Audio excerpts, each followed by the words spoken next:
Boker Tov, everyone, and Bruchim Habayim. Welcome once again to our Taste of Torah, and we are going to be looking today at the very last two portions of the book of Exodus. And Pekudei Vayakehl is the name of the two together. Actually, flip that. Vayakehl-Pekudei. I'm sorry about that. Anyway, it is one of 7 Torah portions which are designed, as I like to say, in an accordion fashion. That is, that they are double portions. They're generally pretty short, each one. But it's set up for the Jewish calendar, which adds a leap month. So you can split them up when you've thrown in your leap month and you've got 4 extra weeks in your year. You can use some of the 7 portions that are double portions to be able to split them out and in a modular fashion and be able to have a fresh reading every week. So it's just one of those clever little accommodations that Jewish tradition makes to the way we operate in such a crazy and mishugas fashion. There's not really nothing mishugas about the Jewish calendar. It's just not the way we do things. I always like to point out that probably most of the world actually uses something like what we do. You know, the Asian calendar, the calendar in India, all lunar calendars adjusted to the solar cycle. So we're in good company with the Chinese, the Indians, the Japanese, and all those folks who have not fully embraced the solar-centric calendar. Anyway, our Torah portions, this week are the resolution of everything we've been talking about in the weeks prior. I told you that there in the middle of Exodus, the building of the Mishkan, the portable sanctuary, is commissioned. A lot of instructions are given. And then we run into the obstacle, which is the golden calf. There is the resolution of that obstacle. And then, in the best storytelling fashion of the ancient Near East, Moses and his team are able to finish the work of creating the exalted house where divinity may dwell in the midst of the people.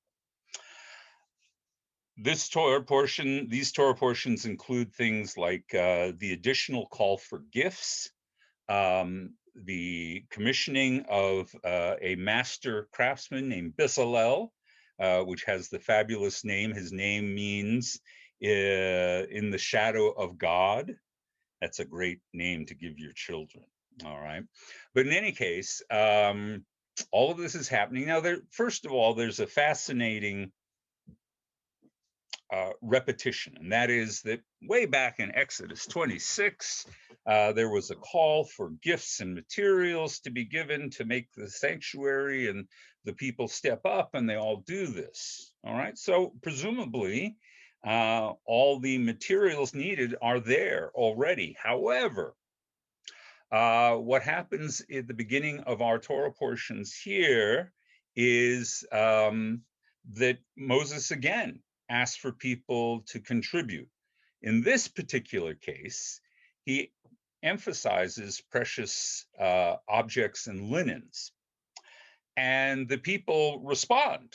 And they respond like no fundraising effort ever done in Jewish history, because when it's all done, Moses actually has to say, no, stop, I've got more than enough.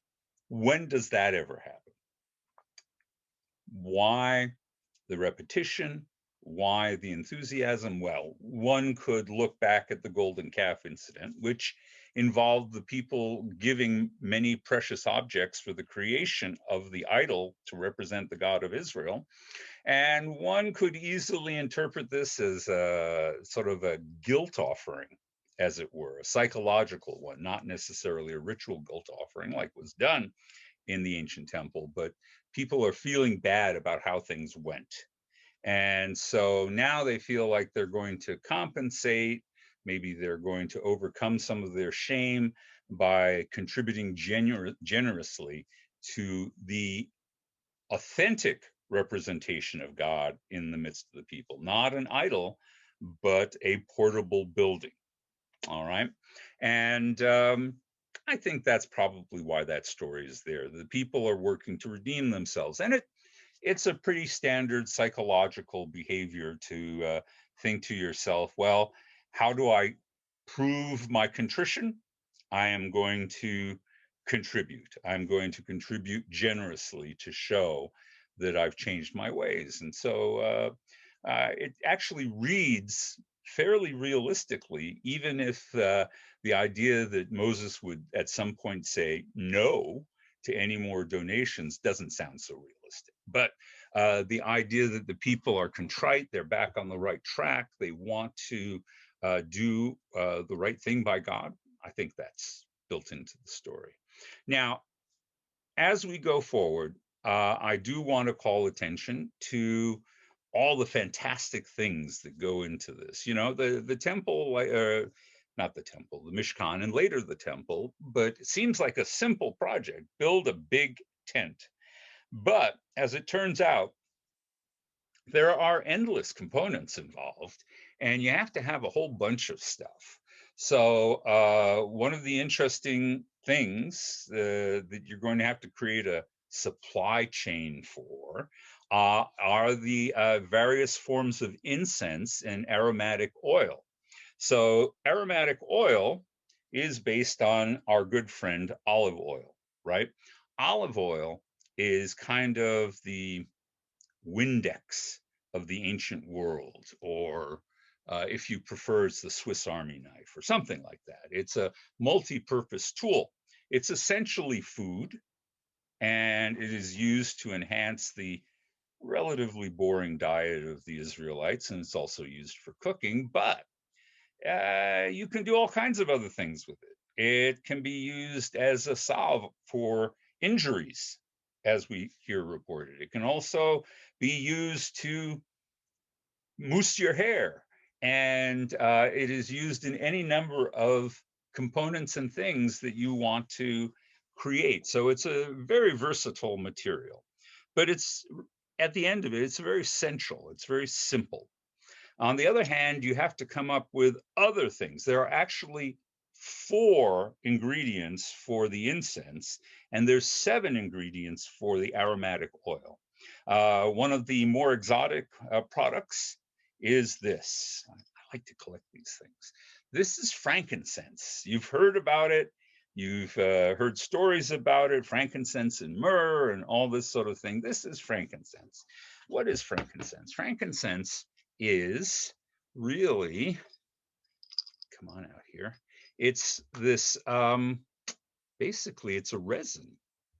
It's a resin that comes out of certain trees that are native to Western Asia, but not the land of Israel. Frankincense historically has come from the Arabian Peninsula. So this is an import item. This is an import luxury item. And if you smell it, it strikes us as strange that this would be a major component, because it certainly has a lot in common with the smell of turpentine, like pine tar and things like that.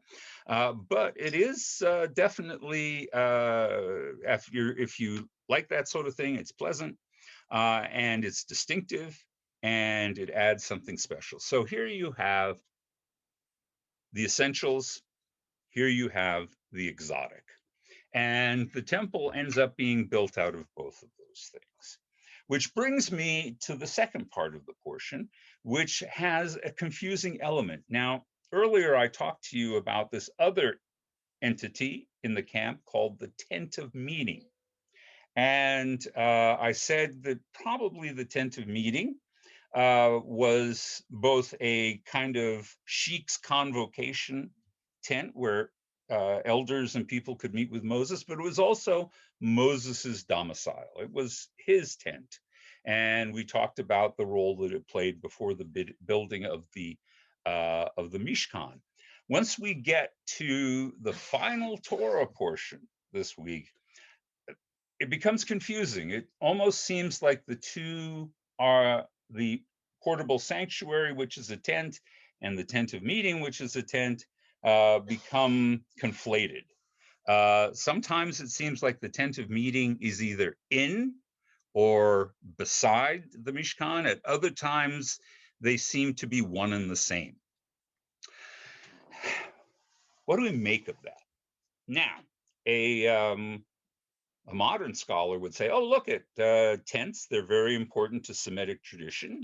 The Canaanites believed that the gods lived in tents on top of Mount Hermon. So tents symbolize the presence of divinity in general. And the idea that there were two different versions shouldn't shock us. And that maybe what we've got here is two different stories about how divinity was present among the Israelites that is rather awkwardly merged together here in this final Torah portion of the book of Exodus. Maybe. Hard to say. Always the language of the ancient Bible can lead to multiple conclusions about things. But what I like about the image of these two things coming together is that, of course, the tent of meeting is in many ways essential, an ethical institution, a place where people come together to work out their problems, to make governance, to adjudicate issues. It's a place of justice. It's a place of reconciliation. It's a place of people coming together, right? And that's essential to a community. On the other hand, the Mishkan represents the spirituality of action.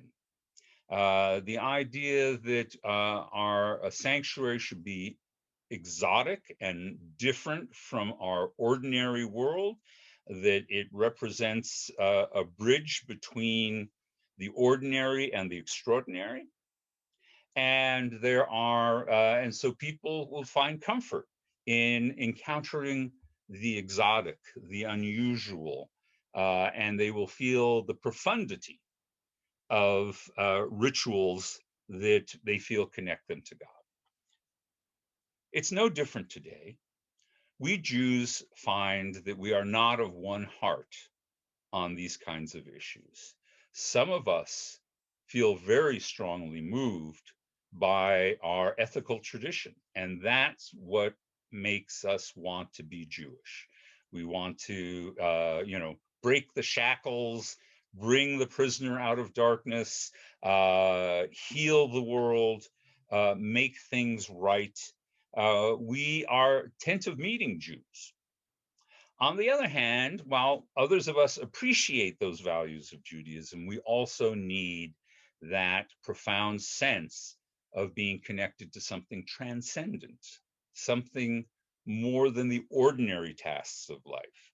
We want not just the horizontal, but we crave the vertical. That's the Mishkan.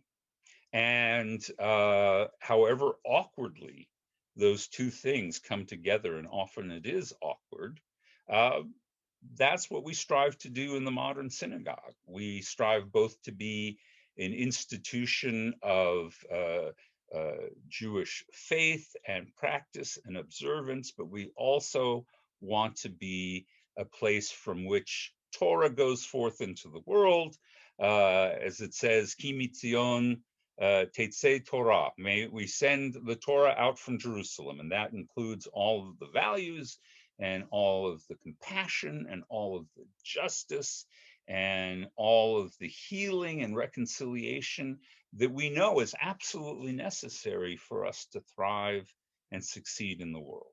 So our two portions bring together these two slightly diverse goals and try as best as possible to merge them together. And that's what we've been doing now for 3,000 years, trying to be both these kinds of people, meeting both these kinds of needs, even as we individually may be drawn to one or the other thing. I like to think that most of the time it's a happy compromise, and that we fulfill our relationship with God and our relationship with each other, both through the dynamics of our Jewish lives and our Jewish institutions. So our Torah portion sets up for us what has always been true. Did the tent of meeting actually exist? Did the Mishkan actually exist? I don't know. I can't say that these are historical records. However, I know that these stories are essentially true. A true story in the form of a myth is not a story that's never happened. It's a story that happens all the time. And the merging of our human values and our divine values is what we're all about. And this is realized in this narrative. So I thank you all for listening. It's been a pleasure, as always. Hopefully we will be uninterrupted for the weeks to come. And I look forward to seeing you on Shabbat.